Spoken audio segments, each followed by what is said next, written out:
ایک کسان غریب نواز کے پاس ہے، غریب نواز کے پاس ایک کسان ہے اور آ کر کے کہتا ہے وہ کسان کہ سرکار بادشاہ نے میری زمین پہ ٹیکس زیادہ لگا دیا، میں ٹیکس نہیں بھر سکتا، اور مجھے پتا چلا ہے کہ بادشاہ آپ کے مرید کا مرید ہے۔ جو دلی کا بادشاہ ہے اس کا نام تھا شمس الدین التمش۔ دلی کا بادشاہ اس وقت کون تھا؟ شمس الدین التمش۔ معمولی آدمی نہیں، جس کی کبھی تہجد نہیں چھوٹی، جس کی عصر کی پہلے کی سنتیں غیر موقعہ نہیں چھوٹی، جس نے ماں بہن بیٹی بیوی 4 عورتوں کے علاوہ 5ویں کسی عورت پر جان بوجھ کر نظر نہیں ڈالی، اسے کہتے ہیں شمس الدین التمش۔ کوئی معمولی آدمی نہیں ہے۔ آیا کسان غریب نواز کے پاس اور کہتا ہے کہ دلی کے بادشاہ نے ٹیکس لگا دیا مجھ پر، میں بھر نہیں سکتا۔ غریب نواز نے فرمایا ہم تیرے ساتھ دلی تک چلیں گے،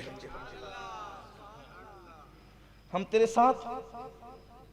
آپ یہ نہیں سمجھے کہ میں یہ واقعہ کوئی گڑھ کے لایا ہوں، آپ یہ نہ سمجھے کہ کسانوں پہ مصیبت آئی ہے تو میں یہ بات لے کر آیا ہوں، ایسی بات نہیں ہے۔ میں نے برسوں پہلے بھی اس واقعے کو بیان کیا ہے، میری تقریروں میں آپ دیکھ سکتے ہیں آپ۔ اس کا مطلب گرے پڑے لوگوں کے کام آنا۔ ہمارے پاس کوئی آتا ہے نا، جیسے مثال کے طور پہ میرے پاس کوئی آ جائے، اس لیے کہ سب سے گرے پڑے تو اپنی ہے نگاہ، برے تو سب سے اپنے ہی ہے۔ کوئی آگے یہ مسئلہ ہے ہمارا، اللہ آپ کا مسئلہ حل کر دے۔ ارے اللہ مسئلہ حل کر دے، وہ تو یہ مسجد میں بیٹھ کے بھی کر سکتا تھا، اللہ میرا مسئلہ حل کر دے، آپ کے پاس کیوں آیا؟ اور کچھ زیادہ جتن کریں، کوئی تعویذ دے دیں، اللہ مسئلہ حل کر دے۔ میرے عزیز، صرف دعا اور تعویذ سے مسئلے حل نہیں ہوتے۔ ہمارے نبی کسی کے مسئلے کے لیے کسی کے ساتھ کسی کے گھر تک گئے تھے، ہمارے اولیاء کسی کے مسئلے کو حل کرنے کے لیے اجمیر مقدس سے دلی تک کا سفر کر رہے تھے۔ ہم بھی اپنے سورسز کا استعمال کر کے کسی کی مدد کر سکتے ہیں، لیکن کوئی مسئلہ لے کر کے آئے تو ہمارے پاس ٹائم ہی نہیں ہے۔ ٹائم ہے ہمارے پاس، لیکن ٹائم کس لیے؟ واٹس ایپ کے لیے ہے، فیس بک کے لیے ہے، غیبتوں کے لیے، چگلیوں کے لیے، نفرتوں کے لیے ہے، عداوتوں کے لیے ہے، فتنوں کے لیے ہے۔ اچھائی کے لیے ہمارے پاس ٹائم نہیں ہے۔ اور یاد رکھنا، اچھائی اچھائی ہے، برائی برائی ہے، اچھی طرح یاد رکھنا، اچھائی تمہاری نسلوں کو بھی اچھا بنا سکتی ہے اور اس کی برکتیں تمہاری نسلوں تک باقی رہے گی، اور برائی جو ہے تمہاری نسلوں تک اس کی نحوست کو پہنچا سکتی ہے۔ اس لیے یاد رکھنا، اللہ نے اچھے کام کے لیے بھیجا ہے، اچھے کر سکتے ہو تو کرتے رہو۔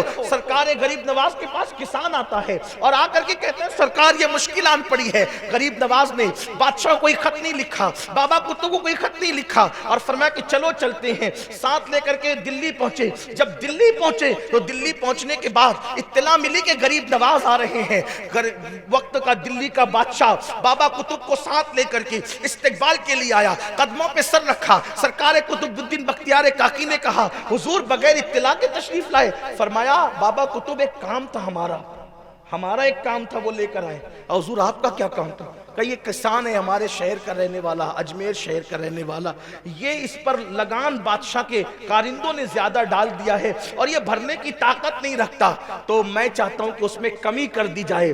بابا کتب نے بادشاہ کی طرف دیکھا، بادشاہ نے کہا حضور مجھے اس کا علم نہ تھا، یہ سپاہیوں کی غلطی سے ہو گیا، لیکن حضور اگر آپ کو ایک خط لکھ کر کے دے دیتے تو خط پر بھی کام ہو جاتا، چٹھی پر بھی کام ہو جاتا، آپ کا نام یہ کسان لے کر آتا تو آپ کے نام پر بھی کام ہو جاتا۔ آپ نے فرمایا میں جانتا ہوں چٹھی پر بھی کام ہو سکتا تھا، خط پر بھی کام ہو سکتا تھا، میرے نام پہ بھی کام ہو سکتا تھا، لیکن ایک غریب کے ساتھ اس کا کام بنانے کے لیے جو میں قدم قدم چل کے آیا، مجھے یہ ثواب کب ملتا، یہ اجر کب ملتا؟ اس لیے کہ مصطفیٰ جان رحمت نے ارشاد فرمایا اگر کوئی کسی کی حاجت کو پورا کرنے کے لیے ایک قدم چلتا ہے تو اللہ اس کو مسجد نبوی میں 2 مہینے تک اعتکاف کرنے سے زیادہ ثواب عطا فرماتا۔ مجھے یہ اجر کب ملتا؟ یہ تھی اپنے بزرگوں کی فکر، لیکن آج وہ فکر ختم ہے۔